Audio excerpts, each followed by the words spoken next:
자, 우리가 지난 시간에 페이지 아마 24쪽에 관련된 내용들, 그러니까 아마 이제 그전 내용들에서 뭐가 나왔더라?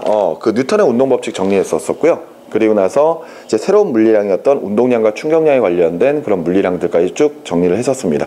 근데 선생님이 지난 시간에 이거 촬영하고 나서 이거 촬영 영상을 좀 확인을 했었었는데 선생님이 체크를 잘못해가지고 저번 영상이 선생님 혼자 몸짓만 하고 있어요. 그러니까 지금 현재 촬영 영상이 이제 카메라뿐만이 아니라 이제 마이크까지 이용해서 촬영을 하고 있는데, 이 마이크가 건전지가 들어가거든요. 근데 이 건전지 체크를 선생님이 안 해가지고 이게 이 전체 수업 중에서 절반 정도는 음성이 녹음이 됐는데 나머지가 녹음이 안 돼가지고 나머지 분량은 나 혼자 이렇게 막 떠들고 이렇게 막 몸짓만 하고 있더라고. 그때 뉴턴의 운동법칙 그거 정리하느라고 좀 그지? 뉴턴의 운동법 방정식 거 정리하느라고 꽤나 노력 많이 했었었는데, 안타깝게도 뒤쪽에 뭐 약간 좀 음성이 안 들어가고 나 혼자 막 이렇게 놀고 있는 모습이 나오더라고요. 그런 거 찍히면 너무 안타까워요. 죽을 것 같습니다. 내 자식들이 하나씩 떨어져 나가는 느낌이야. 정말이에요. 뭐 어쩔 수 없죠 뭐, 그지? 지금부터라도 뭐 그런 거 잘 해야 되는데 잘 해야죠 뭐. 자, 그래서 오늘 갈 내용은 아마 지난 시간에 아마 일에 관련된 내용을 설명을 안 했던 것 같습니다. 원래 페이지 24쪽에 있는 일부터 해야 되는데 친구는 지금 24쪽 페이지가 없는 것 같아요, 그죠? 네. 근데 일에 관련된 거기 때문에 선생님이 칠판을 통해서 정리를 좀 하고 바로 넘어가도록 하겠습니다. 아시겠죠? 자, 이제는 일과 에너지 정리에 관련된 내용인데, 자, 우리가 일이라고 부르는 것, 영어로는 워크죠, 그죠? 그래서 우리가 줄여서 W라고 적을 겁니다, 그죠? 근데 이미 여러분들이 알고 있다시피 일을 관련된 내용에서 나오는 공식, 바로 일을 계산하는 공식이 있죠, 그지? 그 일은 어떻게 계산한다? 그 물체에게 가해진 힘에다가 이동거리를 곱해서 계산한다. 이게 1이죠. 그래서 이때 힘의 단위가 뉴턴, 그리고 이동거리의 단위는 미터예요.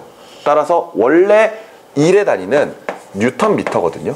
하지만 뉴턴 미터를 줄여서 우리는 그냥 줄 이렇게 써버리죠. 자, 그래서 하나의 그래프를 좀 그려볼 수가 있겠네요.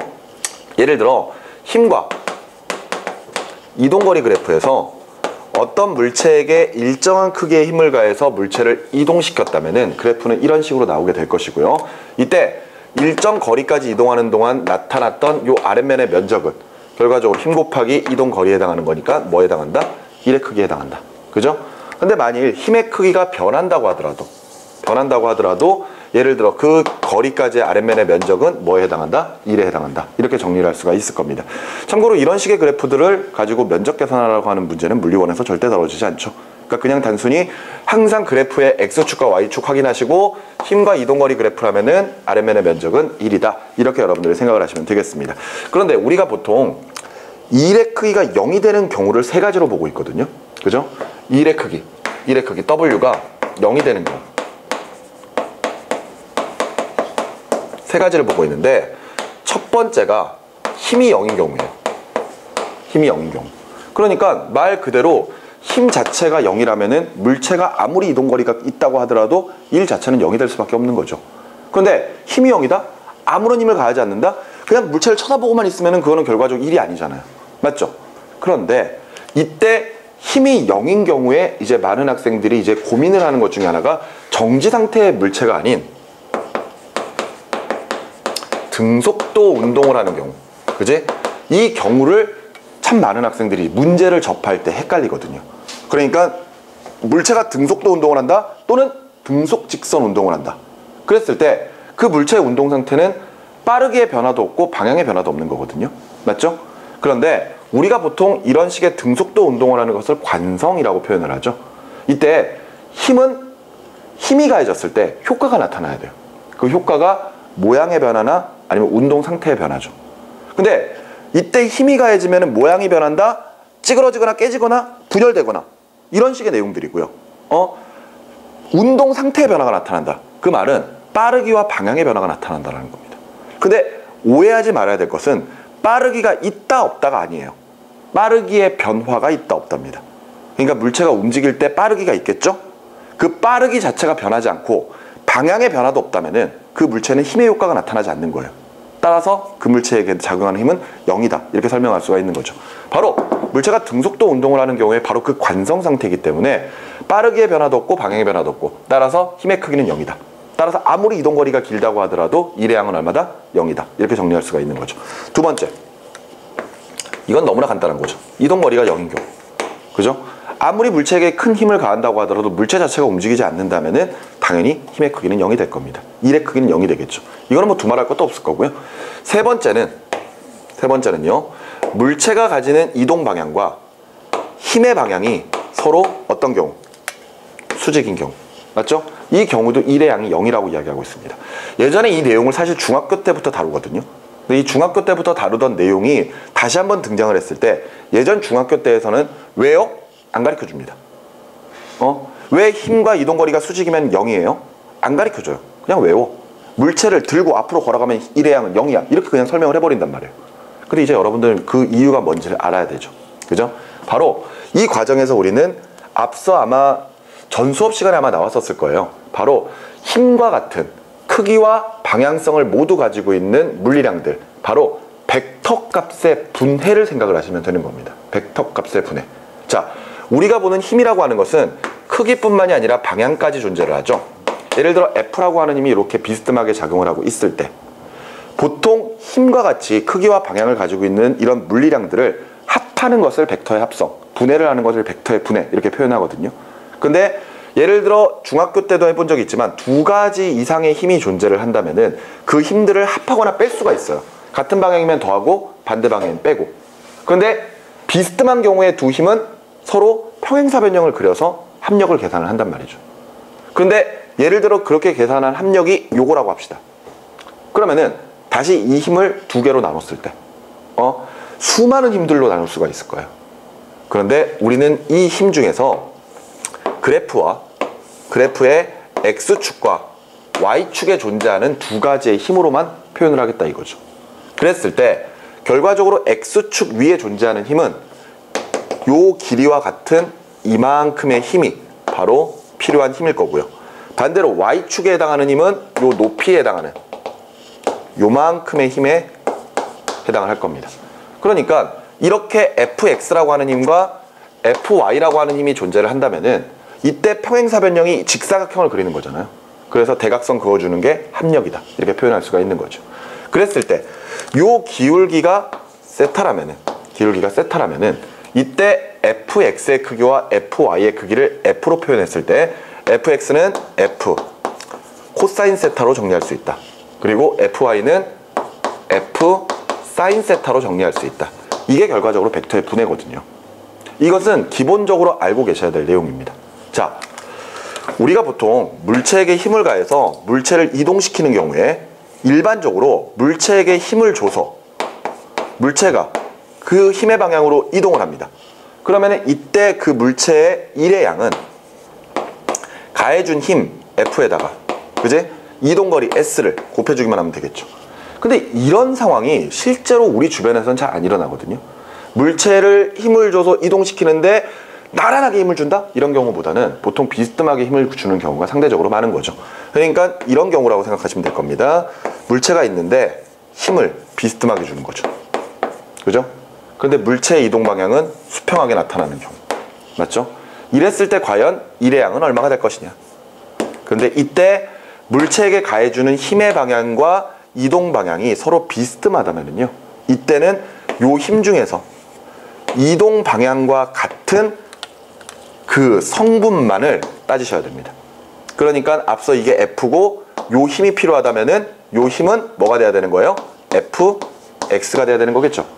그러니까 F라고 하는 힘에서 Fx의 성분만을 빼야 되는 겁니다. 그래서 일의 크기는 이때 Fx에다가 이동거리 S를 곱해주면 되는 거죠. 근데 Fx가 얼마라고요? F 코사인 세타라고 했지? 요 값이 세타라면은 이만큼의 힘이 필요할 거란 말이에요. 그랬을 때 여기에다가 이동거리 S를 곱해주게 되는 겁니다. 됐습니까? 그런데 지금 이 경우는 물체가 요 방향으로 움직이는 거잖아요. 근데 예를 들어 물체가 들어 올려진다면 그때는 올라가는 높이 H가 있겠지. 이게 이동거리가 되는 거잖아. 근데 이때 필요한 힘은 얼마가 돼야 되는 거죠? F, Y가 돼야 되는 거겠죠. 맞습니까? 그러니까 이때는 F 사인 세타의 힘에다가 높이 H를 곱해주면 일의 크기를 계산할 수가 있을 거예요. 됐나요? 그럼 다시 일로 넘어와서 왜 힘과 이동 방향이 서로 수직이면 일의 양이 0이 되는가? 결과적으로 힘에서 물체의 이동 방향의 성분을 찾아야 되거든요. 그러니까 이 상황이라면 결과적으로 fx를 찾아야 되는 건데 지금 현재 f는 무슨 힘밖에 없는 거예요? fy밖에 없는 거죠. 따라서 fx가 존재하지 않는단 말이에요. 그죠? 아무리 어떤 식을 써도 fy에서 fx의 성분을 뽑아낼 수가 없습니다. 따라서 아무리 물체가 움직이고 있고 힘이 존재하고 있다고 하더라도 수직 성분이면은 결과적으로는 힘의 크기가 0이 돼버리기 때문에 이게 수직이라고. 이게 서로 수직이라고. 알았어? 이게 서로 수직이면은 이 힘에서 이동 방향에 해당하는 성분을 만들어낼 수가 없기 때문에 힘을 만들어낼 수가 없기 때문에 결과적으로 일의 양은 0이 될 수밖에 없다. 이렇게 정의를 하게 되는 거죠. 됐죠? 하지만 이런 상황이 아닌 이런 상황이라면은 F만큼의 힘은 못 써도 Fx만큼의 힘은 쓸 수 있죠. 알겠지? 그래서 fx에다가 이동거리 s를 곱해서 일의 크기를 계산한다. 이런 내용이 페이지 24쪽에 나와 있는 내용입니다. 됐나요? 자, 일에 관련된 내용은 예전부터 여러분들이 많이 보셨던 거니까 쉽게 정리할 수 있을 거라고 생각을 합니다. 자, 그럼 이제 넘어가셔서 페이지 25쪽으로 넘어갈게요. 페이지 25쪽은 역학적 에너지죠. 역학적 에너지. 자, 역학적 에너지라고 하는 것은 그 물체가 속력 때문에 가지는 운동 에너지와 기준면에 대해서 높이를 가지기 때문에 생기는 위치 에너지 두 가지를 합한 것을 역학적 에너지라고 표현을 하죠. 다시 한번 정리해보면 역학적 에너지는 그 물체가 가지고 있는 운동 에너지에다가 위치 에너지를 더하는 겁니다. 이때 운동 에너지를 우리가 에너지, 키네틱 에너지라고 해서 EK라고 보통 정의를 내리고요. 위치 에너지는 에너지에다가 포텐셜의 의미를 써서 P를 적는 게 보통 일반적입니다. 근데 뭐 저거는 그때그때마다 달라질 수는 있겠죠. 그랬을 때 운동 에너지와 위치 에너지의 합을 역학적 에너지라고 표현하는데 먼저 운동 에너지부터 정리를 해보면은 운동 에너지는 속력 때문에 나타나는 에너지예요. 속력 때문에. 그랬을 때 운동 에너지의 크기를 계산하는 방법은 아마 여러분들이 중학교 때부터 다뤘었던 거거든요. 근데 안 달라집니다. 공식이 2분의 1 m v의 제곱이죠. 안 달라져요. 운동 에너지는. 그랬을 때 m은 질량, v는 속력 또는 속도가 들어가도 아무런 상관이 없습니다. 여러분들 속력과 속도의 차이점 기억나시나요? 속력은 단순한 빠르기만 가지고 있는 거죠. 속도는 방향성까지 가지고 있죠. 그래서 속도 같은 경우에는 어떤 기준 방향을 플러스, 그와 반대 방향을 마이너스 이렇게 표현을 했단 말이에요. 그래서 우리가 앞에서 보던 물리량들 중에서는 속도를 쓰는 경우에는 꼭 방향성을 생각해야 된다고 이야기를 하거든요. 가속도도 있었고요. 아니면은 충격량이랄지 아니면은 뭐 운동량이랄지 뭐 그런 것들 다 결과적으로 벡터 값을 쓰거든요. 크기뿐만이 아니라 방향까지. 그렇기 때문에 항상 속력과 속도의 개념을 정확하게 구별하라고 이야기를 한단 말이에요. 그런데 운동 에너지에서는요. 속력을 쓰든 속도를 쓰든 상관이 없습니다. 왜? 어차피 제곱을 해버리니까. 알겠니? 그러니까 속력은 어차피 상관이 없을 거고요. 속도 같은 경우에 플러스 값이든 마이너스 값이든 어차피 제곱해버리면 플러스가 돼버리잖아. 그러니까 아무 상관이 없습니다. 이런 식으로 해서 어떤 물체의 운동 에너지를 계산할 것이다 이거죠. 오케이? 간단한 거죠. 한 물체가 질량 2kg짜리인데 5m/s 속력으로 움직인다. 그렇다면 이때의 운동 에너지는 2분의 1에다가 질량 2에다가 속력 5의 제곱. 그래서 25 단위는 줄이구나. 이렇게 바로 계산할 수가 있는 거죠. 이게 운동 에너지입니다. 교재에 대한 내용을 보시면은요. 페이지 25쪽에 첫 번째로 운동 에너지부터 나와 있죠. 그냥 여기서는 K라고만 적어놨네요. 그죠?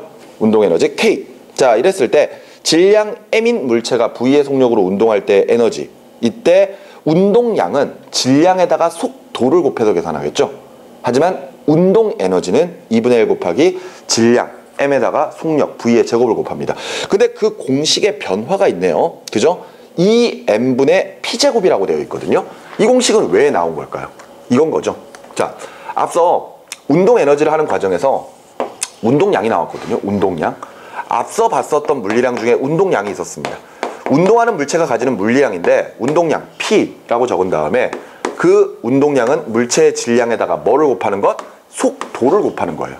그죠? 그러면서 단위는 뭐다? 킬로그램, 미터 퍼 세크다. 이렇게 이야기를 했었습니다. 그런데 결과적으로 이 공식을 바꿔보겠다 이거예요. 바꿔보겠다. 자, 그럼 정리를 해보면은 2분의 m v의 제곱으로 정리할 수 있죠. 그런데 우리가 보는 운동량 자체가 mv잖아요. 그러니까 이걸 mv로 묶겠다 이거야. 그러면은 여기에 v가 제곱으로 되어 있으니까 윗변과 아랫변에 각각 m을 곱해가지고 윗변 mv의 제곱, 전체 제곱분의, 오케이? 아래쪽은 m을 곱해줬으니까 2m이 되겠죠. 그래서 위에 있는 mv를 p로 바꿔가지고 2m분의 p 제곱이다. 이런 공식까지 만들어낸 것 뿐입니다. 알겠습니까? 근데 우리가 주로 이제 운동 에너지를 계산할 때는 이 공식을 쓸 거고요. 어쩔 수 없이 운동량이 나와 있는 경우에는 이 공식을 쓰기도 할 겁니다. 근데 주로 많이 쓰는 공식은 이 공식이겠죠. 됐어? 그런데 운동 에너지 달라지는 게 없어요. 알겠어? 운동 에너지는 실질적으로 중학교 때부터 지금까지 전혀 달라지는 내용 없습니다. 그러면서 그 물체에게 일을 해주면은 그 일 해준 만큼 에너지가 증가할 때 운동 에너지만 증가한다면은 속력만 빨라질 거고요. 그죠? 반대로 그 물체가 일을 한다면은 일을 해준 것만큼 에너지가 손실되기 때문에 그만큼 속력만 느려지겠죠. 맞죠? 그런 내용들까지 우리가 정리를 할 수가 있습니다. 그런데 이제부터 보는 위치 에너지는 조금 눈여겨서 보셔야 돼요. 오케이? 자, 역학적 에너지는 운동 에너지와 위치 에너지를 더하는 거라 그랬습니다. 자, 그 상태에서 이제 위치 에너지를 볼 거거든요. 자, 볼게요. 위치 에너지. 보통 이제 이 P라고 많이 적고요. 여기서 아마 P라고 나왔겠네요. 그죠? U라고 나왔군요. U, 포텐셜 에너지. 자, 위치 에너지도 중학교 때부터 다뤄졌었던 내용입니다. 그런데 우리가 이제부터 위치 에너지를 두 가지로 볼 거예요. 두 가지를 볼 건데 그 두 가지가 중력에 의한 포텐셜 에너지, U. 선생님 개인적으로 U가 되게 쓰기가 어렵더라고요. 이렇게 써주면 되지? 오케이? 자, 중력에 의한 위치 에너지를 볼 겁니다. 중력에 의한 위치 에너지. 이 중력에 의한 위치 에너지는요, 기준점에 대해, 기준면에 대해 높이 h를 가지는 경우, 그때 계산되는 위치 에너지입니다. 자, 그런데 이 위치 에너지가 중학교 때부터 다뤄졌던 거예요. 예전에 어떤 물체가 기준면에 대해서 요만큼의 높이를 가지고 있을 때 높이를 h, 그렇다면은 이 물체가 가지는 위치 에너지는 그 물체의 질량에다가 정해져 있는 숫자 9.8과 높이 h를 곱해서 계산한다. 맞죠? 기억나시나요? 그런데 이때 요 위치 에너지 계산할 때는 질량에다가 정해져 있는 숫자 9.8, 바로 중력 가속도죠. 그거와 높이 h를 곱하는데 이제는 중력 가속도를 9.8이라고 하지 않고 그냥 g라고 써버리죠. 그러니까 이때 위치 에너지는 원래 9.8 m h로 배웠지만 이제는 그냥 질량 m에다가 중력 가속도 g에 높이 h를 곱해서 계산한다. 이렇게 설명을 해버리는 거죠. 이거는 우리가 예전부터 다뤘었던 내용입니다. 여기까지 되셨나요? 자, 그런데 일단 여기까지 하고 잠깐 역학적 에너지의 보존부터 좀 먼저 해야 될 것 같습니다. 자, 한 장 넘어가셔서 페이지 26쪽을 좀 보시기 바라요. 26쪽에 보시면 역학적 에너지에 관련된 내용이 다시 한번 좀 설명이 되어 있거든요. 다음 장 보시면 돼요.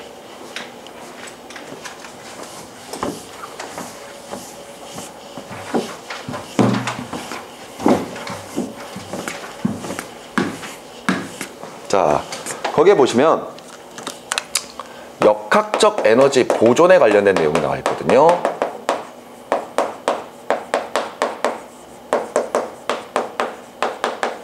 앞서 역학적 에너지는 그 물체의 속력에 해당하는 위치, 운동 에너지랑 높이에 해당하는 위치 에너지를 더한 것을 우리가 역학적 에너지라고 이야기했습니다.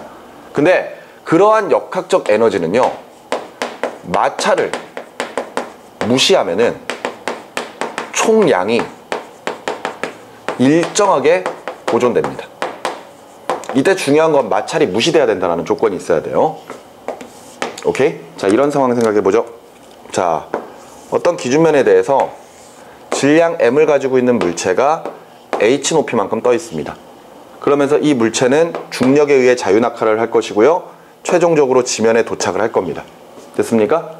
자, 그런데 물체가 요 높이 h에 존재할 때 역학적 에너지는요, 앞서 봤던 것처럼 운동 에너지 K와 위치 에너지 U를 더한 것이거든요.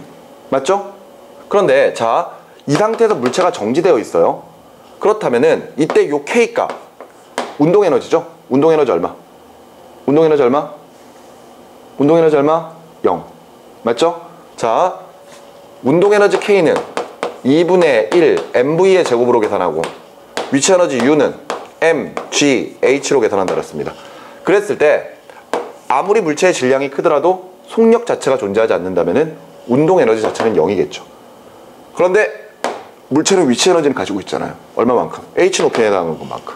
그렇다면은 이때 역학적 에너지는 운동 에너지가 0이고 위치 에너지가 m, g, h만큼 가지고 있겠네요. 그 말인즉슨 조 높이에서는 역학적 에너지가 곧 뭐에 해당한다?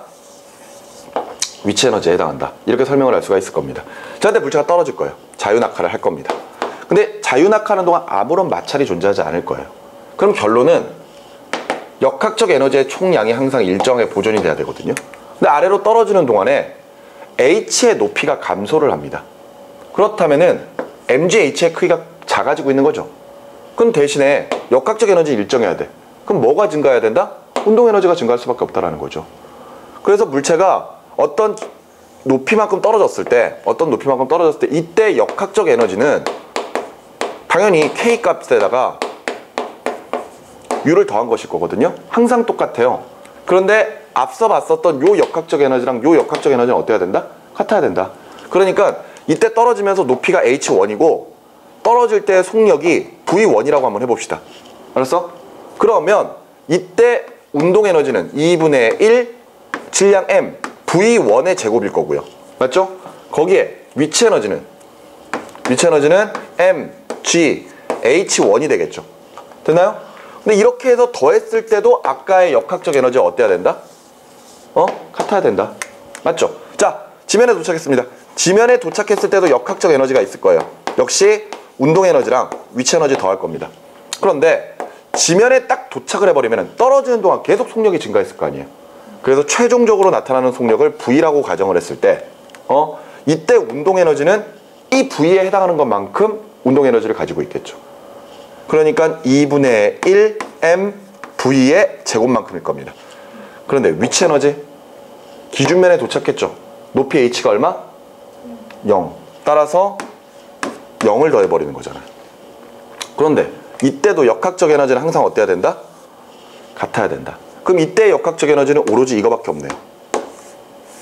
결과적으로 최고점에 있던 물체가 처음에 역학적 에너지를 위치 에너지로만 가지고 있었습니다.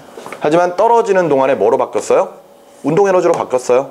하지만 그 총량은 항상 어때야 된다? 총량은 일정해야 된다. 됐습니까? 대신에 이렇게 한번 볼까요? 자, 이때 에너지의 크기를 그래프로 좀 표현할게요. 에너지의 크기를 그래프로 좀 표현해 보겠습니다. 지금 Y축이 에너지라고 보세요.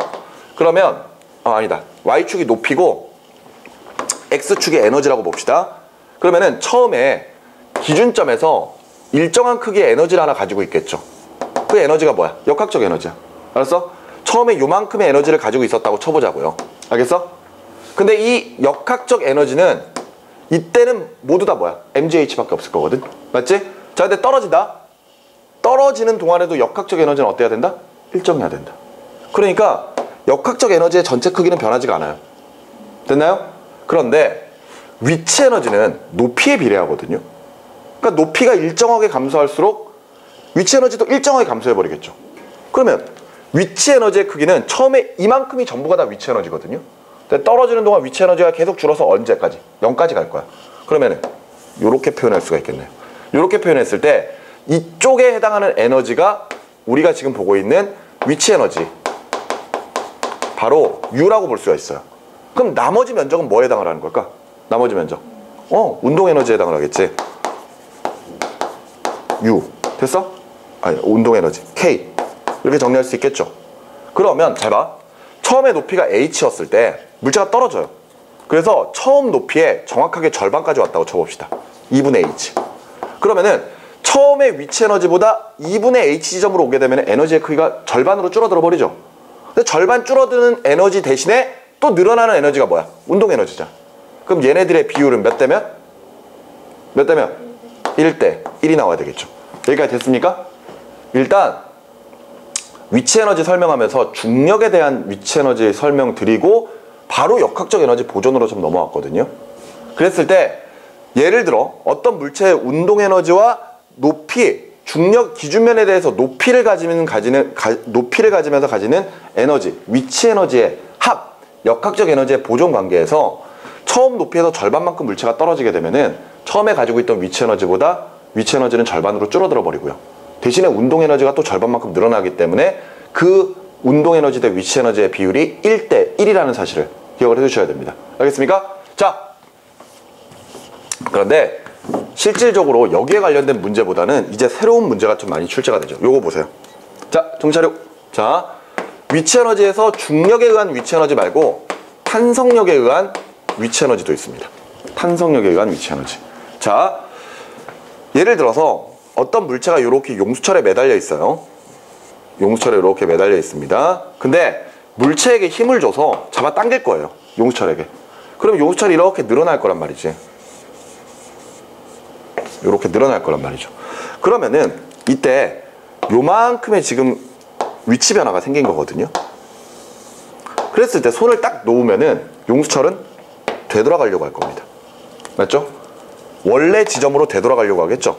이런 식으로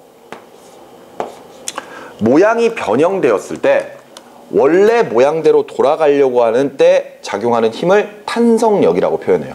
알았어? 이 힘이 탄성력이다.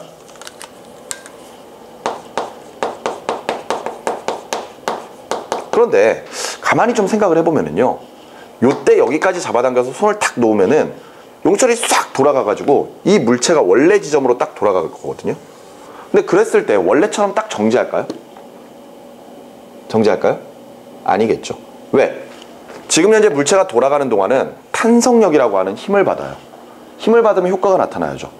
그렇다면 당연히 물체의 속력이 빨라지겠죠. 계속 빨라집니다. 여기까지 가는 동안에. 그럼 여기에서는 최대의 속력을 나타내버려요. 그렇죠. 계속 빨라지니까. 물론 모든 마찰을 무시했을 때입니다. 오케이? 여기 원래 지점까지 돌아가는 동안에 계속해서 탄성력이라고 하는 힘을 받으니까 물체의 속력이 계속 빨라져가지고 원래 지점까지 가게 되면 최대의 속력이 나타나요. 왜 최대의 속력이 나타나면은 그 다음부터는 밀고 들어갈 거거든요. 밀고 들어가는 동안에는 일을 해버리는 거기 때문에 에너지가 줄어들어요. 속력의 감소가 일어납니다. 그래서 어느 정도 밀고 들어가면 정지할 거예요. 그러다가 다시 또 튕겨나와 버리겠죠. 그래서 항상 그 기준점, 원점에서는 최대의 속력을 나타낼 수가 있어요. 모든 마찰 무시한다면. 여기까지 알겠니? 자, 그런데 자 여기 보자. 일단 탄성력이라고 하는 힘을 좀 다시 정리를 좀 해볼게요. 탄성력도 힘이니까 F예요. 알았어? 야, 정신 차려. 아저씨, 정신 차려. 죽으면 안 돼. 알았지? 자, 탄성력이라고 하는 힘부터 먼저 좀 정리를 하겠습니다. 용수철이나 고무줄처럼 모양의 변형이 일어났을 때 원래대로 되돌아가려고 하는 힘을 탄성력이라고 해요.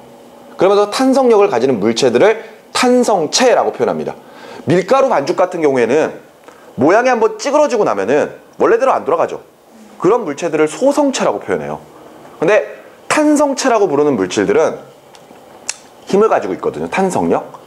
근데 이 탄성력이라고 하는 게 그 물체를 변형시켰을 때 예를 들어 용수철을 잡아당기면은 예를 들어 길이의 변화가 나타날 거 아니야. 그 길이의 변화를 X라고 했을 때 탄성력은 항상 길이 X에 비례합니다. 그래서 그래프를 표현해 보면은 탄성력 F랑 그 다음에 늘어난 길이 X의 관계가 비례해요. 알겠습니까? 항상 비례합니다. 길이가 늘어나면 늘어날수록 탄성력도 일정하게 커져 버려요.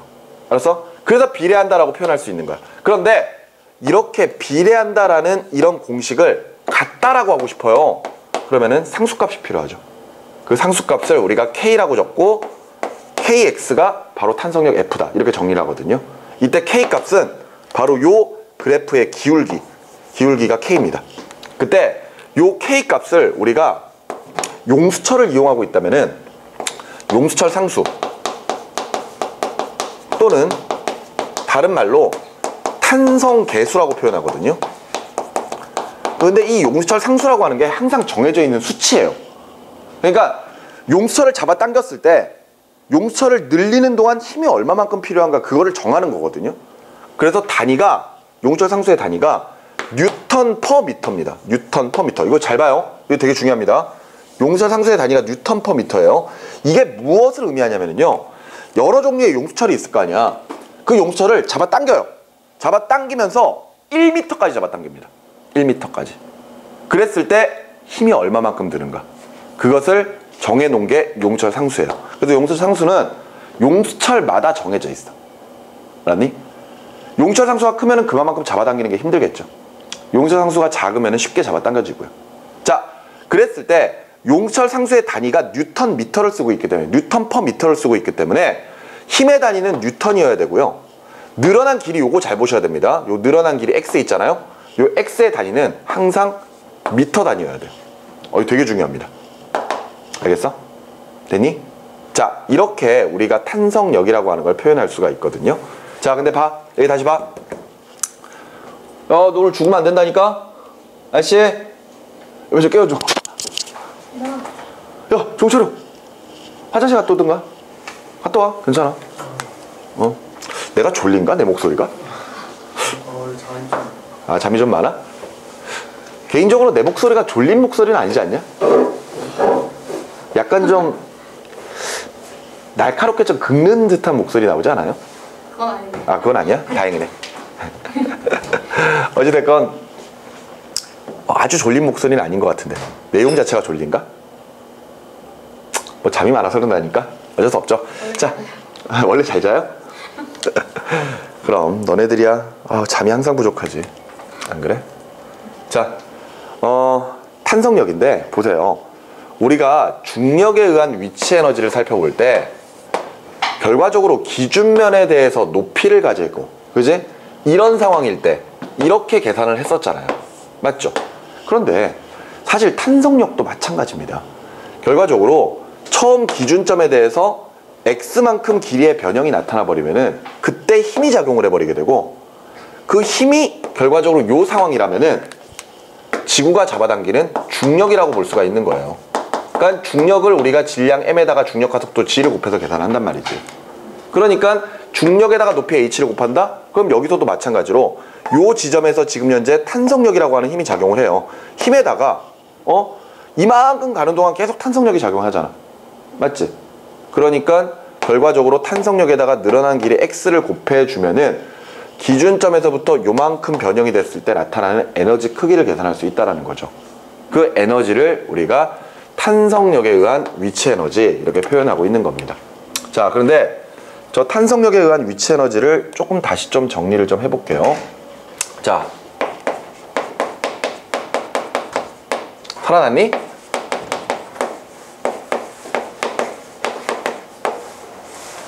탄성력에 의한 위치 에너지. 이거 되게 중요합니다. 아시겠죠? 잘 보세요. 탄성력에 의한 위치 에너지 다시 한번 이야기하자면요, 원래 기준점에 대해서 x만큼 길이의 변형이 나타났을 때 탄성력이 작용합니다. 그러면서 되돌아가면서 계속해서 힘이 작용하기 때문에 원래 지점까지 가는 동안 계속해서 힘을 받아서 점점 물체의 속력이 빨라져요. 그렇다는 것은 이 지점에서 뭐가 생긴다? 운동 에너지 K가 생긴다는 뜻이거든요. 그래서 그냥 이 지점에서 가지게 되는 에너지를 탄성력에 해당하는 위치 에너지다 이렇게 표현하고 있는 것 뿐입니다. 그러면은 앞서 저 그래프에서 선생님이 탄성력 F랑, 그지? 늘어난 거리를 가지고 그래프를 만들었거든요. 그랬을 때 이게 탄성력이야. 그랬을 때 탄성력은 항상 늘어난 거리에 비례하기 때문에 그래프가 이렇게 일정하게 나타나야 돼요. 알겠어?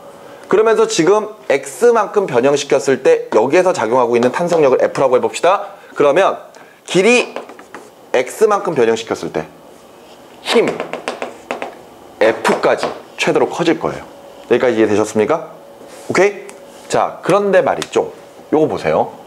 지금 보면은 그래프의 x축과 y축을 봤을 때 각각 힘과 거리 그래프입니다. 아까 우리 1에서 나오지 않았었나요? 이래서 힘과 이동거리 그래프에서 그래프가 이렇게 나와 있을 때 아랫면의 면적이 뭐에 해당한다? 1에 해당한다. 야, 이 말인즉슨 얘를 잡아당겨서 여기까지 잡아당기려면은요, 최소한 잡아당기는 동안 작용하는 탄성력과 같은 크기의 힘은 줘야지만이 잡아당겨집니다. 오케이? 만일 요 정도 잡아당겼는데 지금 현재 작용하고 있는 탄성력보다 작은 힘을 작용한다면은요, 탄성력 때문에 끌려가 버릴 거란 말이야. 그러니까 계속 끌고 나와서 버티려면은 최소한 그 지점에서의 탄성력과 같아야 된다는 거죠. 오케이? 그 말인즉슨 요 탄성력이라고 하는 것은 내가 가해주고 있는 힘의 크기랑 똑같은 거예요. 그러니까 잡아당기는 동안 계속 탄성력이 증가한다는 이야기는 계속 힘 자체가 증가하고 있다는 뜻입니다. 오케이? 근데 앞서 이야기했던 것처럼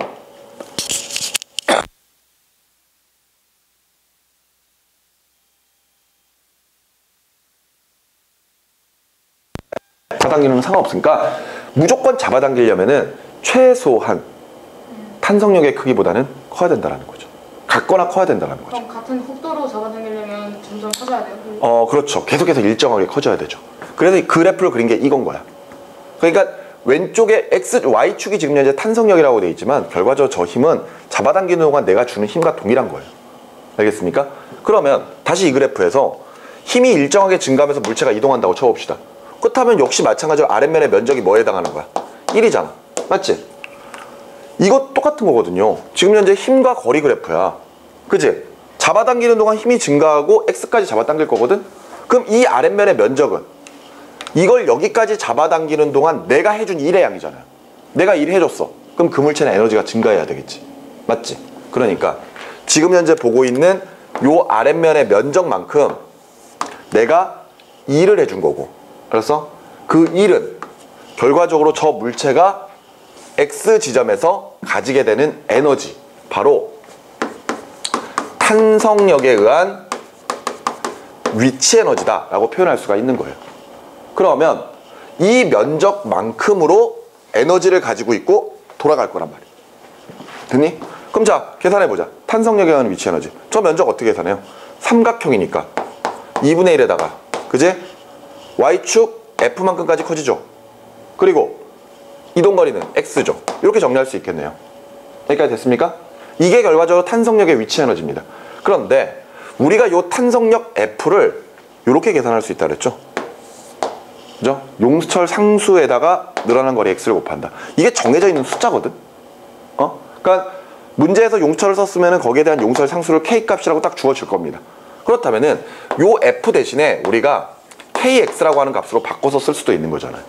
그러면 다시 2분의 1에다가 F 대신에 K 집어넣고 X 집어넣고 거기다가 또 X를 곱하는 거죠. 그지? 그러니까 식은 2분의 1 K X의 제곱으로 정리가 됩니다. 되셨습니까? 그럼 다시 일로 와서 탄성력에 의한 위치 에너지는요, 앞서 봤던 것처럼 2분의 1 K X의 제곱으로 가지고 계산할 거예요. 그런데 이 공식 가만히 보면은요, 운동 에너지 공식이랑 상당히 비슷하거든요. 헷갈리면 안 됩니다. 여기까지 왔어요. 그러면은 이 물체가 가지는 요 위치 에너지는 2분의 1 K X의 제곱으로 계산할 겁니다. 그런데 이게 가면서 에너지가 위치 에너지에서 운동 에너지로 바뀌는 거예요. 왜? 거리 자체가 감소하니까 위치 에너지가 감소하거든? 그러면서 기준점까지 가버리면 위치 에너지 자체가 0이 돼버린단 말이에요. 근데 대신에 속력은 계속 빨라지잖아. 그럼 운동 에너지로 전환이 돼버리는 거야. 그래서 K 값이 2분의 1 mV의 제곱으로 계산이 되는 거죠. 근데 앞서 이야기했던 것처럼 요 공식이랑 요 공식이 상당히 비슷하거든요. 헷갈리면 안 됩니다. 완전히 다른 걸 이야기하고 있는 거예요. 알겠죠? 탄성력에 의한 위치 에너지는 2분의 1에다가 용설 상수 K에다가 늘어나는 거리 X의 제곱을 곱한다. 대신에 운동 에너지는 2분의 1에다가 질량 M에다가 속력 V의 제곱을 곱했다. 이거예요. 알겠나요? 여기까지 됐습니까? 자, 그 상태에서 보세요. 우리가 아까 역학적 에너지 보존에 관련된 이야기를 했거든요. 그죠? 그러면서 역학적 에너지가 보존이 되려면은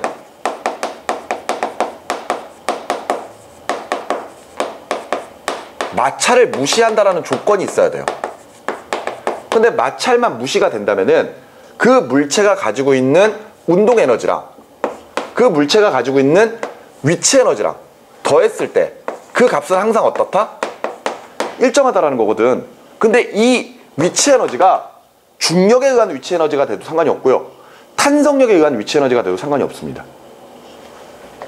요 지점과 요 지점의 역학적 에너지는 각각 지점에서 가지게 되는 위치 에너지와 운동 에너지의 합이에요. 알았어? 다시 그림을 표현하면은 이렇게 한번 해봅시다. 자, 원래 길이가 이만해요. 그런데 늘렸어. 이렇게 됐어. 그래 놓고 요 거리가 x입니다. 자, 그랬을 때 기준점으로 돌아와서 여기까지 가겠죠. 맞죠? 그랬을 때 여기에서 가지는 위치 에너지를 U1, 운동 에너지를 K1이라고 하고요. 얘들 U2, K2라고 해봅시다. 그러면은 이 지점에서 가지게 되는 역학적 에너지 K1에다가 위치 에너지 U1을 더하는 거죠. 요 지점에서 가지게 되는 역학적 에너지 K2에다가 U2를 곱하는 거죠. 근데 이 값이 항상 어때야 된다? 같아야 돼. 대신에 요 지점에서는 K1 있어요, 없어요? 운동 에너지 있니 없니? 없어. 왜? 속력이 0이니까. 그래서 얘는 없어. 0이야. 하지만 위치 에너지는 있죠. x만큼 변형돼 있으니까 2분의 1 k x의 제곱이잖아요. 맞죠? 자, 근데 돌아갔습니다. 여기 지점이에요. K2 이쪽. 왜? 이때는 최대의 속력이 나타날 거거든. 알았어? 그러니까 여기서의 운동 에너지는 2분의 1 mv의 제곱이겠지. 근데 위치 에너지 있어 없어? 위치 에너지 있어 없어? 없단 말이야. 0이에요. 그죠? 그럼 결과적으로 이렇게 더했을 때 같은 값이 나오려면은 이 값과 이 값이 어떻다? 같다. 이렇게 정리할 수가 있는 거지. 아까 요 그래프에서 요 아랫면의 면적이 결과적으로 1이면서 뭐다? 역학적 에너지야. 아, 저기까지 잡아당겼을 때 위치 에너지야. 그리고 그것은 곧 역학적 에너지가 될 것이고요. 근데 요게 돌아가면은 기준점까지 가는 동안 위치 에너지는 계속해서 줄어들 거고, 그에 따라 역학적 에너지가 일정하다면은 이 면적만큼 운동 에너지가 생겨줘야 되는 거거든요. 맞죠? 여기까지 이해됩니까? 아까 선생님이 역학적 에너지 보존에서 이런 내용을 잠깐 좀 봐드렸거든요. 어떤 기준면에 대해서 물체가 높이 h만큼 떠 있어요. 질량 m짜리 물체가 h 높이만큼 떠 있습니다. 그래 놓고 그래프를 이렇게 그린 게 있었을 거예요. 요 전체 크기가 에너지 크기, 역학적 에너지다. 그런데 물체가 떨어지면서 위치 에너지가 일정하게 이렇게 감소를 해버려서 이쪽이 위치 에너지, 이쪽이 운동 에너지, 이렇게 표현할 수가 있고, 그리고 처음 높이보다 정확하게 절반 높이까지 오게 되면은 이때 위치 에너지 대 운동 에너지의 비가 몇 대 몇이다? 1대 1이다. 이렇게 설명할 수 있었단 말이에요. 알겠어? 그러면은 지금 보고 있는 이 상황에서 처음에 x만큼 변형이 되어 있는데 돌아갈 거야. 띵 하고 돌아갈 거야. 그래서 지금 현재 x의 딱 절반만큼, 그러니까 요 길이 자체가 2분의 x가 됐을 때 과연 저 지점에서의 위치 에너지 대 운동 에너지의 비율은 몇 대 몇일까? 이런 것들을 기본적으로 알고 있어야 된다는 거죠. 그런데 이 그래프를 좀 잠깐 볼까요? 요 그래프의 아랫면의 면적이 뭘 의미한다? 탄성력에 의한 위치 에너지라 그랬죠? 맞습니까? 그런데 x만큼 변형을 시키면 이만큼 탄성력에 의한 위치 에너지가 생기고, 그게 역학적 에너지라서 일정하게 보존이 돼 버려야 된다 그랬잖아요. 맞죠? 자, 띠용 하고 돌아갑니다. 샥 하고 돌아가요. 돌아가는 동안 얘는 떨어지면서 높이 때문에 높이의 감소에 따라 운동 에너지가 바뀌지만, 얘는 원래 지점으로 되돌아가면서 그 위치 에너지가 운동 에너지로 전환되기 시작을 할 거거든요. 그런데 2분의 x까지 딱 왔습니다. 처음보다 절반까지 왔으니까 위치 에너지 절반으로 줄어든 건가? 아니라는 거죠. 왜? 위치 에너지가 길이에 비례하는 게 아니라는 거죠. 위치 에너지, 중력에 의한 위치 에너지는 높이에 비례하는데 얘는 높이에 비례하는 게 아니거든. x의 제곱에 비례해 버리거든. 그러니까 거리가 짧아질수록 기하급수적으로 줄어드는 거예요, 에너지가. 그러면 요 지점까지 왔어? 그럼 위치 에너지가 절반보다 더 많이 줄어들었다는 거거든요. 얼마만큼 줄어들었느냐? 요 그래프 보세요. 요 지점까지가 x입니다. 만일 내가 x만큼 잡아당기면 이만큼 일을 해줘야 되고 이만큼 탄성력에 의한 위치 에너지가 생겨요. 그런데 절반만큼 했다? 그러면은 여기가 되는 거잖아. 맞죠? 그러면 이때는 요만큼의 뭐만 남는 거야? 요만큼에 해당하는 위치 에너지만 남는 거지. 맞지? 처음에 이만큼이 다 위치 에너지였어요. 돌아가. 운동 에너지 생겨. 그러면서 위치 에너지가 조금씩 줄어들 건데 2분의 x까지 왔다? 그랬더니 요 면적이 요만큼밖에 안 남았어요. 요 면적이 결과적으로 뭐다? 탄성력에 의한 위치 에너지다. 그럼 당연히 이 면적이라면은 요 삼각형 요렇게 나눌 수가 있죠. 그치? 그럼 그 4개의 면적 중에 하나를 차지하고 있는 거잖아. 맞지? 그러면 전체 면적에서 4분의 1만큼이 결과적 위치 에너지야. 그럼 나머지는 뭘까? 요거 나머지는 뭘까? 요 나머지가 운동 에너지겠지. 그러면은 요 2분의 x가 되는 지점에서의 위치 에너지 대 운동 에너지의 비는 몇 대 몇? 1대 3이 되겠죠. 알겠습니까? 요 지점에서는 당연히 1대 3이 될 겁니다. 그러니까 이거랑 달라요. 이거랑. 그래서 구별을 좀 잘해야 됩니다. 좀 적어도 돼요? 그럼요. 자, 뭐 이런 내용들이 바로 페이지 26쪽까지에서 나와 있는 내용들입니다. 이렇게 해서 지금 2강 운동법칙과 역학적 에너지에 대한 내용 자체는 정리가 끝났어요. 그리고 나서 그 다음에 문제가 2점짜리와 3점짜리가 있거든요. 그런데 이 2점짜리와 3점짜리는 여러분들이 직접 풀어 오시기 바랍니다. 그리고 다음 시간에 선생님이 몇 문제만 뽑아서 문제를 좀 풀어볼 거예요. 이걸 바로 풀어드릴 수도 있지만 그러지 않는 이유는요. 물리는 내가 풀어줬다. 그럼 여러분들 그렇구나 라고 생각하고 나서 다음에 똑같은 문제 살짝만 바꾸면은요 못 풀어요. 물리는 무조건 고민하고 계산해보고 해야 되거든요. 그러니까 어찌됐건 2점짜리와 3점짜리 문제를 고민해 가면서 문제를 좀 풀어주시기 바랍니다. 알겠습니까? 여기에 대한 문제는 몇 문제 뽑아서 아니면 뭐 3점짜리 같은 거 다 풀어보든지 이런 식으로 해서 다음 시간에 한번 좀 풀어볼 겁니다. 알겠죠? 자, 여기까지 보시고 자, 이제 3강으로 좀 넘어가도록 하겠습니다. 뭐 정리할 시간이 좀 필요하죠? 그러면 잠깐 쉬었다 하도록 하겠습니다. 자, 계속 이어서 이제 3강 들어갑니다. 3강은 시공간의 새로운 이해라고 하는 단원인데요. 자, 이 부분은 여러분들이 앞서 물리 1을 한 번쯤 돌아봤다면요. 여기에서는 케플러의 법칙도 나오고 그 다음에 뉴턴의 운동법칙 이런 내용도 나오지만 특히나 우리가 좀 신경 써야 되는 부분이 바로 아인슈타인의 상대성 이론이죠. 이 특수상대성 이론과 일반 상대성 이론이 다뤄지는 부분입니다. 그런데 말도 안 되는 단원이죠. 정말. 그렇지 않습니까? 당시에 아인슈타인이 상대성 이론을 발표할 때 전 세계의 자신을 포함해서 상대성 이론을 완벽하게 이해하는 사람은 3명밖에 없을 거라고 이야기했었어요.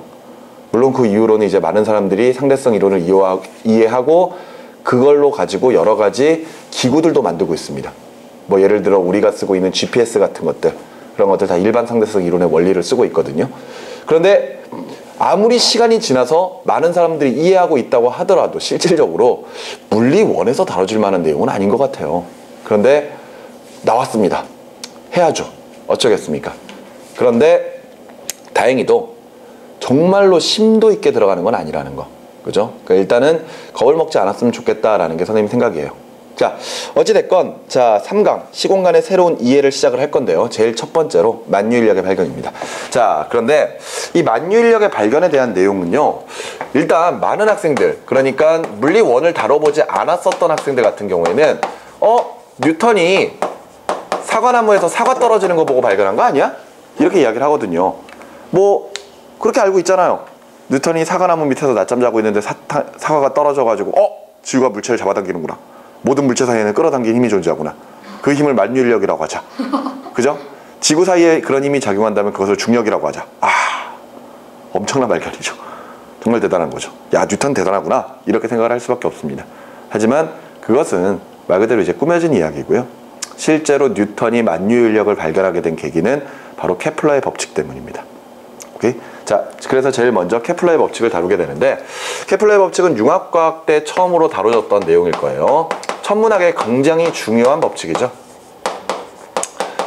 자, 이 케플러가 법칙을 이야기합니다. 3가지 이야기하죠. 첫 번째가 타원궤도의 법칙, 두 번째가 면적 속도 일정의 법칙입니다. 케플러의 법칙이 나오기 전까지는요, 태양 주변에 지구와 같은 행성들이 공전을 하고 있다면은 원궤도를 그리고 있으면 원궤도를 그리면서 공전할 것이라고 생각을 하고 있었어요. 하지만 케플러가 태양의 크기를 조사합니다. 그랬더니 태양의 크기가 일정한 주기마다 커졌다 작아졌다는 것을 관찰하게 돼요. 그런데 만일 지구가 태양 주변을 원운동을 하고 있다면요, 항상 태양까지의 거리가 일정해야 되기 때문에 태양 크기 자체가 변화되지 않아야 되거든요. 근데 태양 크기가 변화된다는 것은 결과적으로는 지구에서부터 태양까지의 거리가 조금씩 계속해서 변하고 있다는 겁니다. 그것도 일정한 주기로 변하니까 가까워졌다 멀어졌다 하는구나. 그 말은 원궤도가 아닌 약간 찌그러진 타원궤도를 그리면서 돌 수밖에 없다는 거예요. 그것을 통해서 첫 번째 타원궤도의 법칙은 말 그대로 지구 같은 천체들이 두 개의 초점을 가지고 있는 타원을 그리면서 돌 때 태양은 그 하나의 초점 위에 존재하게 되고 지구가 그 공전궤도를 도는 과정에서 가장 가까운 지점인 근일점과 가장 먼 지점인 원일점이 생긴다. 이렇게 이제 설명을 하는 거죠. 뭐 지구과학 같은 경우에는요, 뭐 저 근일점과 원일점에서 각각의 우리나라 북반구의 계절이 뭔가 뭐 그런 것들도 다루죠. 근일점 같은 경우에는 겨울이고 원일점은 여름이고 뭐 그런 내용들, 뭐 세차 운동해가지고 계절 바뀌는 거 뭐 이런 것들 막 보기도 합니다. 근데 뭐 그건 중요한 게 아니고요. 일단 첫 번째 타원궤도의 법칙은 말 그대로 타원을 그리면서 돌고 있다는 거죠. 근데 두 번째 면적 속도 일정의 법칙은 이렇게 어떤 행성이 태양 주변을 공전하고 있을 때 지구 같은 경우에는 한 바퀴 도는데 1년 걸릴 거 아니에요. 그러면은 예를 들어 한 달 동안 지구가 공전을 한다면은 근일점 부근에서는 한 달 동안 여기에서부터 여기까지 이렇게 공전할 것이란 이야기예요. 근데 이렇게 공전하는 동안 지구와 태양을 잇는 선이 쓸고 지나간 면적이 생깁니다. 그 면적을 S1이라고 할게요. 근데 또 다른 지점에서 공전을 하고 있고 역시 한 달 동안 공전했을 때 원일점은 여기에서부터 요 정도까지 공전을 한다는 이야기예요. 역시 쓸고 지나가는 면적이 이렇게 생기죠. 그런데 이 면적을 S2라고 했을 때 지금 한 달 동안 근일점 부근에서 쓸고 지나간 면적, 그리고 한 달 동안 원일점에서 쓸고 지나간 면적, 이 면적을 각각 S1과 S2라고 한다면은 이때 저 S1과 S2는 무조건 같아야 된다는 게 면적 속도 일정의 법칙입니다. 그랬을 때 이 면적 자체가 같으려면은요, 이 면적이 부채꼴이니까요, 반지름의 길이가 짧은 경우에는 호의 길이가 길어야 될 거고, 반대로 반지름의 길이가 길면은 호의 길이가 짧아야 되겠죠. 그 말인즉슨 각각 한 달 동안 공전할 때 그 공전 속도가 달라질 수 있다는 거죠. 즉 근일점에서는 많이 가야 돼요. 반대로 원일점은 조금만 가도 되고요. 따라서 공전 속도는 근일점 부근과 원일점 부근을 비교했을 때 가까운 근일점에서의 속력이 더 빠르다. 이것까지 이야기하는 게 두 번째 면적 속도 일정의 법칙입니다. 그런데 이것 말고 이야기하는 또 하나의 법칙이 바로 세 번째 조화의 법칙이에요. 그런데 사실 이 케플러의 법칙이 융합과학 때부터 다뤄질 때 융합과학 때의 포인트는 저 1법칙 타원궤도의 법칙과 2법칙 면적속도 일정의 법칙이 사실 포인트거든요. 특히나 면적속도 일정의 법칙이 좀 문제에 많이 다뤄집니다. 근데 조화의 법칙은 각각의 행선 주기의 공전 주기를 여기서 뭐라고 하고 있냐? PT라고 하고 있지? 이 공전 주기랑 그 다음에 지금 현재 우리가 타원이라고 하는 이런 형태를 보면은요, 이게 긴 지름하고 짧은 지름이 있잖아요. 그랬을 때 긴 지름의 절반, 요만큼을 우리가 A라고 적으면서 읽을 때는 장반경, 그리고 짧은 지름의 절반을 B라고 적으면서 단반경이라고 이야기를 하는데, 이때 조화의 법칙은 한 바퀴 돌 때의 공전 주기와 저 장반경 A 사이의 관계를 보고 있는 겁니다. 앞서 타원궤도의 법칙을 통해서 원래 태양 주변으로 행성들이 원이 아닌 타원을 그리고 돌고 있다고 알고 있거든요. 근데 말은 타원이지만 거의 원에 가깝습니다. 그러니까 실제로 태양이 여기 정도에 있으면은 이런 지구와 같은 행성들이 돌다 보면은 거리가 계속 달라지거든요. 그런데 그냥 원이라고 생각을 하는 거예요. 원이라고. 태양이 가운데 있고. 그랬을 때 지구가 이렇게 돌면은 반지름 자체가 항상 일정할 거 아니야. 근데 그 반지름 R을 그냥 A, 장반경이라고 생각을 해버린 겁니다. 알았어? 그러면서 저 관계를 따지는데 케플러가 각각의 행성들의 공전 주기와 장반경을 다 계산을 해봐요. 그래놓고 이렇게 표로 딱 정리를 해놓고 그걸 비교를 해보는 거지.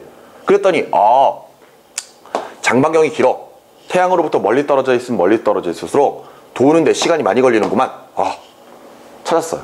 알았어? 근데 나 같은 사람이 만약 이런 걸 하고 있었으면은 그냥 그런가 보구나. 태양에서 멀리 떨어져 있으면 금방 한 바퀴 도는데 시간이 오래 걸리는구나. 이러고 끝내버렸을 텐데, 케플러라고 하는 사람은 그 표에서 관계식을 찾기 시작을 했던 거예요. 도대체 요 공전주기와 장반경을 어떠한 관계식으로 표현할 수 있을까? 그랬더니 공전주기의 제곱과 장반경의 세제곱이 비례하더라 라는 공식을 찾아내게 된 겁니다. 대단하지 않습니까? 그러니까 예를 들어서 그래프에서 여기가 이제 공전주기고 여기가 이제 장반경의 세제곱이라면은요, 공전주기의 제곱 한 다음에 장반경의 세제곱이라면은 수성, 금성, 지구, 화성, 토성, 천왕성, 해왕성이 띡띡띡띡띡띡 이렇게 찍히더라 이거야. 그래서 비례, 이걸 찾아낸 거죠. 그래서 기울기 K죠. 기울기 K. 그러면은 이 공식은요, T의 제곱은 정해져 있는 상수 K에다가 A의 세제곱을 곱해서 나온다. 이렇게 식까지 만들어 버린 거야. 이게 케플러의 법칙입니다. 됐습니까? 그런데 앞서 이야기했던 것처럼 융합과학 때 1, 2가 많이 다뤄졌었거든요. 1번 법칙과 2번 법칙. 근데 이제부터 여러분들은 요 조화의 법칙을 좀 잘 보셔야 됩니다. 조화의 법칙. 이게 중요해요. 실제로 이걸로 가지고 계산하는 내용은 뭐 문제에 다뤄져 봤자 어렵지 않습니다. 그런데 왜 조화의 법칙이 중요한 것이냐? 우리가 지금 보고 있는 단어는 무슨 단어? 만유인력의 발견. 맞지?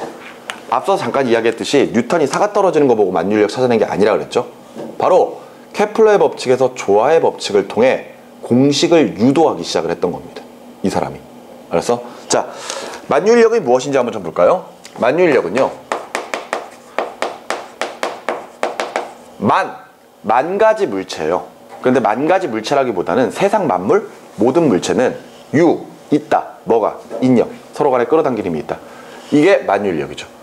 그랬을 때 예를 들어서 질량이 라지 m이고 질량이 스몰 m인 물체가 서로 r만큼 떨어져 있습니다. 그랬을 때 서로 간에 잡아당기는 힘이 생긴다는 건데, 그때 만유인력 F는 정해져 있는 상수 K 값이 필요해요. 그런데 이게 만일 뭐 지구에서 관련된 내용이라면은 그 상수값 K를 G라고 쓸 수 있습니다. G. 그러면서 이제 읽을 때는 만유인력 상수, 정해져 있는 숫자예요. 이렇게 읽을 수 있는데, G에다가 둘 사이에 떨어진 거리를 R, 대문자 R이라고 할까요? R의 제곱에 반비례하고요. 두 물체의 질량에 곱에 비례한다. 이것을 우리가 이제 만유인력이라고 이야기를 하는 거죠. 여기까지 무슨 말인지 이해가 됐습니까? 자, 어차피 만유인력에 관련된 공식은 예전부터 많이 봤기 때문에 좀 익숙하실 거예요. 그죠? 그런데 이 공식이 왜 나왔다고? 바로 저 케플러의 법칙, 특히 조화의 법칙에서 유도가 된 겁니다. 그래서 조화의 법칙으로 유도되는 과정을 알기 위해서 요걸 좀 봐야 돼요. 야, 여기다 볼까? 자, 요거 하나만 좀 봅시다. 등속 원운동을 좀 볼게요. 등속 원운동. 자, 등속 원운동은 어떤 물체가 뭐 예를 들어 실 같은 데 매달려 가지고 빙글빙글 돌고 있을 때, 이때 돌아가는 속력이 일정한 경우를 우리가 이제 등속 원운동이라고 이야기하죠. 맞죠?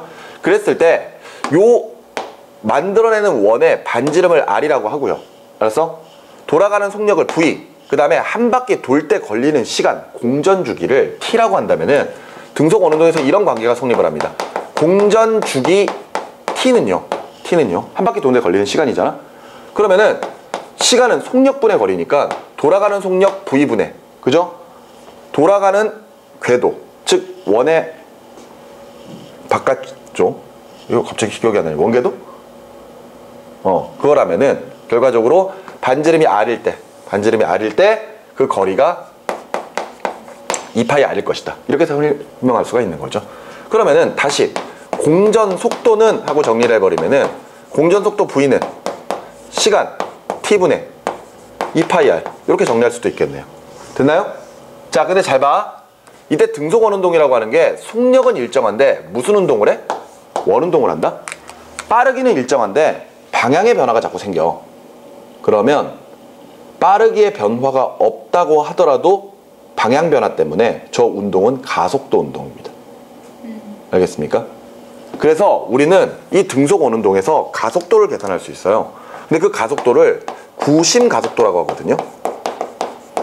근데 구심 가속도 A는 하고 정해져 있어. A는 하는 게 속력이죠. 속력이 일정하는 거. 속력은 일정해. 빠르긴 일정하거든.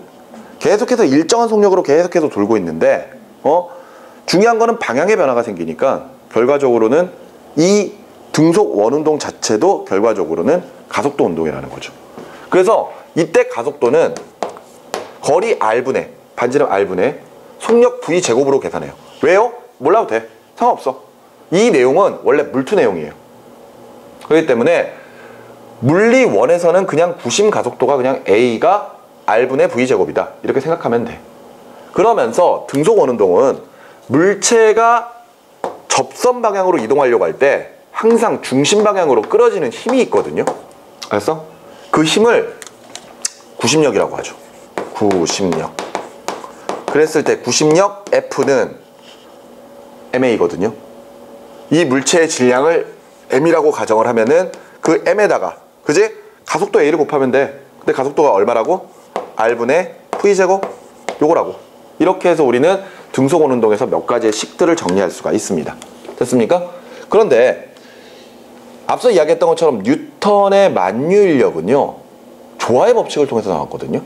근데 그 조화의 법칙을 통해서 어떻게 유도가 됐냐 이거야. 자,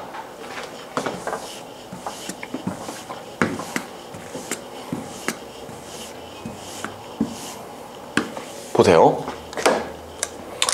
우리가 앞서 태양 주변으로 지구가 돌 때 그 도는 궤도가 실제로는 타원이라고 그랬죠.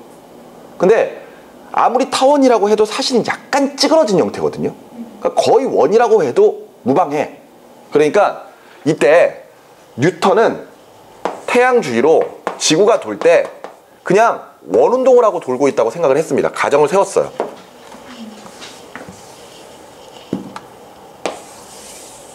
원운동을 그리면서 하고 있다고 가정을 했어. 그러면서 태양의 질량을 라지 m, 그 다음에 지구의 질량을 스몰 m이라고 생각을 하고, 알았지?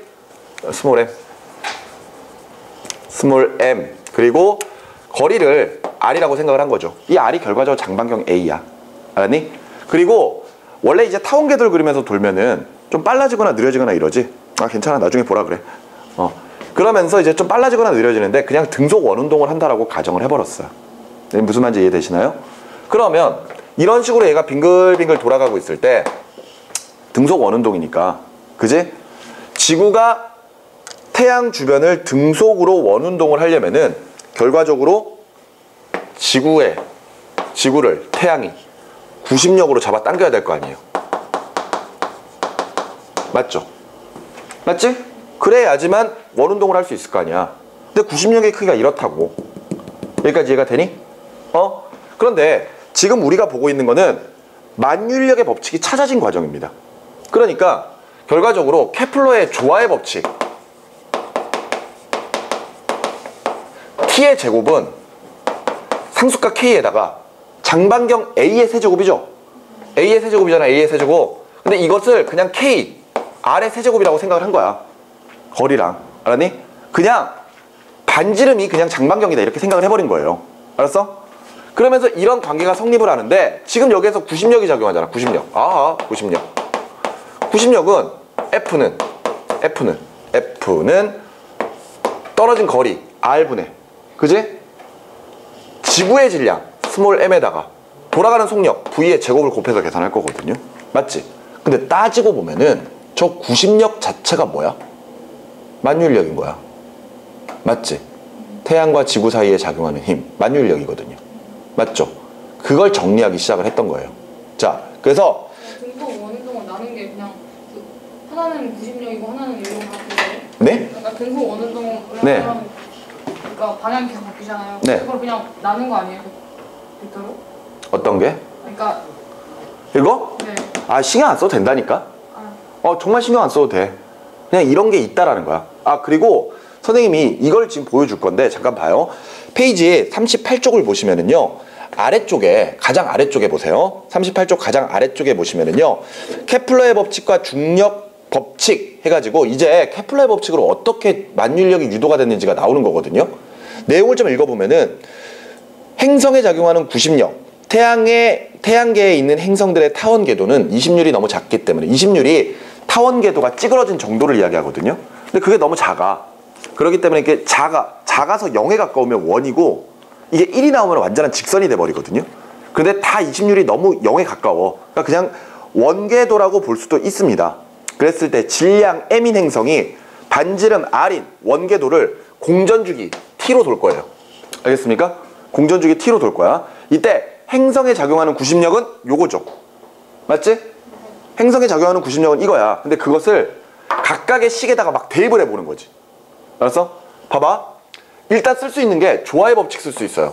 그죠? 그 다음에 얘가 지금 V의 속력으로 돌고 있으면은 요 공전주기 한 바퀴 돌 때 걸리는 시간 이거잖아.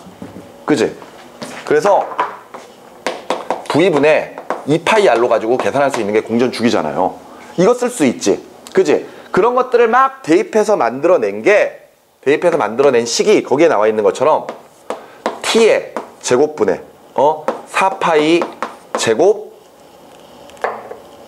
MR인 겁니다. 알겠습니까? 여기에 보면은 뭐가 소거가 됐니? 뭐가 소거가 됐어? 여기에 V가 소거가 됐지. 맞지? 요게 V가 없어졌잖아. 요 V가 없어져 버렸잖아요. 그 말은 여기에서 공전주기가 T니까 V는 하고 정리해버리면은 T분의 2πr로 바뀔 거 아니야. 이걸 여기다가 대입을 한 거야. V를 여기다가 대가지고 제곱을 해버리면 T의 제곱 아래로 내려오죠. 맞지? 그리고 2πr의 전체 제곱이잖아. 이해돼?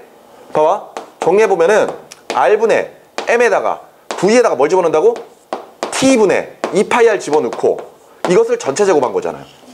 그렇죠? 그러면은 정리해보면은 R에다가 요거 T의 제곱 내려오지. 맞지? 이해돼? 그리고 요거 밖으로 풀어나오면은 4에다가 파이의 제곱에다가 맞지? 그 다음에 M 그대로 붙고 R의 제곱도 붙을 거 아니에요. 요거 소거돼 버리잖아. 그러니까 이것만 남는 거지.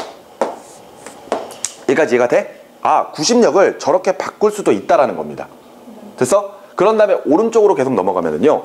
중력법칙과 케플러 제3법칙이 계속 나와 있는데 이때 행성과 태양 사이에 작용하는 중력이 구심력의 역할을 하게 되고요. 이때 질량이 스몰 m인 행성이 질량이 라지 m인 태양을 궤도 반지름 r로 공전할 때 중력 자체의 크기가 g r의 제곱분의 스몰 m 라지 m이고 이 값은 결과적으로 구심력이니까 r분의 mv의 제곱이다. 이렇게 정리할 수 있는 거지. 맞지?